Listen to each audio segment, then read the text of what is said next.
हुआ भाई, क्या मामला है? इतने लोग कहाँ इकट्ठा तुम थाने में घुसे चले आ रहे हो? बता बता जल्दी बोलो। हजूर माई बाप, ये हमारा लड़का तौफीक है। ये सुबह शाम सब्जी बेचता है, दिन में पंचर बनाता है।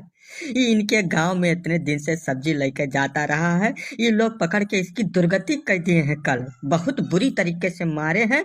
अब इसका औजार काट डाले हैं, एकदम जड़ से काट के खत्म कर दिए हैं। अभी छक्का हो गया है। बताइए हम इसको लेके कौन सी दुनिया में जाएं?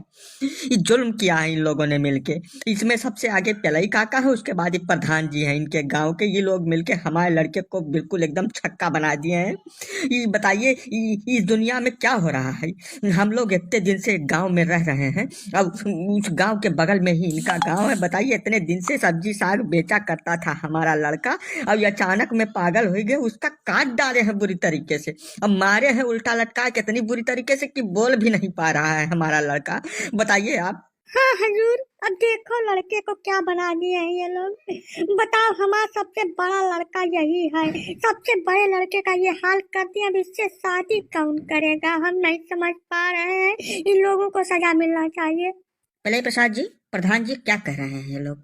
इनकी बात में अगर सच्चाई है तो हम बख्शेंगे नहीं, इतना ध्यान रखिएगा। ना ना, पहले आप हमारी बात को सुनिए और उसको समझिए। बात को समझने के बाद आप जो एक्शन लेंगे वो हमको मंजूर होगा पूरी तरीके से। ये अपने लड़के का नाम तौफीक बता रहे हैं ना? इसका नाम इनके हिसाब से तौफीक है। इनके लड़के के हिसाब से इसके 5-6 नाम है, सारे हिंदू नाम है। हमारे गांव में जब भी आता है सब्जी बेचने, ये हाथ में कलावा पहन के बढ़िया टीका लगा के आता है। हमारी गांव की 2-3 लड़कियों पे इसकी गंदी निगाह है, घटिया वाली। समझ रहे हैं?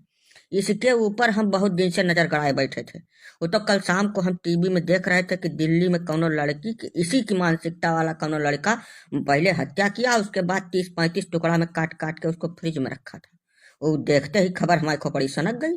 तुरंत हमारी निगाह में ये आवा कि ये भी ऐसा ही कुछ घटना को अंजाम देने के लिए चक्कर लगा रहा है गाँव में। इसको हम रंगे हाथ पकड़ लिए। कल के कल पकड़े तो प्रधान जी को बुलाए, प्रधान जी आए, 4-5 लोग मिलके जो फैसला किया हमने उसको अंजाम दे दिया। किसी और लड़की की जिंदगी ना खराब करे अपने लाइफ में, इसलिए हमने इसका इसी वक्त पूरी तरीके से एकदम संपूर्ण इलाज कर दिया है। अभी किसी काम के लायक नहीं है। पहले काटे हैं, उसके बाद लोहा गर्म करके बिल्कुल दाग दिए हैं कि दोबारा उस जगह पे कोई और कार्रवाई हो ही ना सके। समझ रहे हैं? अब आप चलिए हमारे गांव में, पहले उन कन्याओं से आपकी हम मुलाकात कराते हैं जो इसके फरेब के चक्कर में इससे बातचीत करने में लगी हुई थी। और ऐसी घटना जब जब होगी, हमारे पूरे गांव की बात कर रहे हैं, तब तब हम यही कार्रवाई करेंगे। यही इनका सटीक इलाज है, इसके अलावा इनका कौनो इलाज नहीं है। नहीं तो हम लोगों की लड़कियां ऐसे मरती रहेंगी। गलत कह रहे हैं हजूर। वो लड़की ना इनकी जात की थी, ना इनके बिरादरी की, ना इनके पड़ोस की।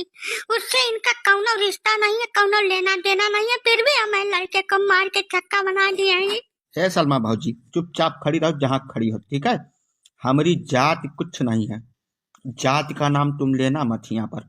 हिंदू की लड़की थी, उसके पीछे ही पड़ा था, बस इतना हम जानते हैं। अब ऐसा हम बिल्कुल होने नहीं देंगे। अपनी पूरी ग्राम सभा की बात कर रहे हैं। हमारा सबका ठेका है, ठीक है? जौन बगल के घर में हो रहा है वो हमारे घर में भी हो सकता है, इसलिए ये एक्शन लिया गया है। या अल्लाह, अब हमें लोगन के लड़के सुरक्षित नहीं है, ठीक है? आप हजूर इस पे कार्रवाई करो और हम इस पे करेंगे मुकदमा, ठीक है? तरह तरह के वकील हम इस पे खड़ा करेंगे और इसको हम बनाएंगे बिल्कुल राष्ट्रीय मुद्दा। ऐसा बता दे रहे हैं। चुप चुप कठुमला, तुम राष्ट्रीय मुद्दा बनाओ कि अंतर्राष्ट्रीय मुद्दा बनाओ, उसका हथियार पूरी तरीके से काट के खत्म कर दिया गया, दोबारा नहीं निकलेगा वो। समझो कि नहीं समझो? और अगर तुम्हारा कौना लौंडा इस तरीके की हरकत करता हुआ हमारे गांव में दोबारा पकड़ा गया तो फिर उसका भी यही हाल करेंगे, चाहे उसका हमको हो जाए फांसी। छोड़ेंगे नहीं। ये मैसेज हम पूरे देश में सबको देना चाहते हैं कि अगर इस तरीके की कौनो घटना तुम्हारे आस पड़ोस गांव दिखती है ऐसी, तो तुरंत उस पर जितनी सख्त से सख्त कार्रवाई हो सके उसको तुरंत अंजाम दे दो। इंतजार एक दिन का भी ना करो, ठीक है? नहीं तो ऐसा ही तुम्हारे घर की लड़कियां छोटे छोटे टुकड़ा में काट के कहीं फ्रिज में रखी हुई मिलेंगी। अरे रुकिए पिल्लई जी, काहे कानून को अपने हाथ में लिए फिर रहे हैं? इसका कानून के रास्ते से भी तो इलाज है। हमारे पास आए होते आप। देखिए, ऐसा है, हम अपनी नौकरी नहीं फंसाएंगे। हमारे बीवी बच्चों का खाना खर्चा इसी नौकरी से चलता, हम तो कार्रवाई करके रहेंगे, इतना समझ लीजिए आप। नहीं तो हमारे ऊपर एक्शन हो जाएगा। हम एक एक चीज की बाकायदा जांच करेंगे, आपके गांव में भी जाएंगे और जो गलत पाया गया उसके खिलाफ हम एक्शन लेंगे। हम ऐसे छोड़ेंगे नहीं इस मामले को। इंस्पेक्टर साहब, ऐसा है कि अगर हम कार्रवाई से डरते तो यहाँ आते नहीं।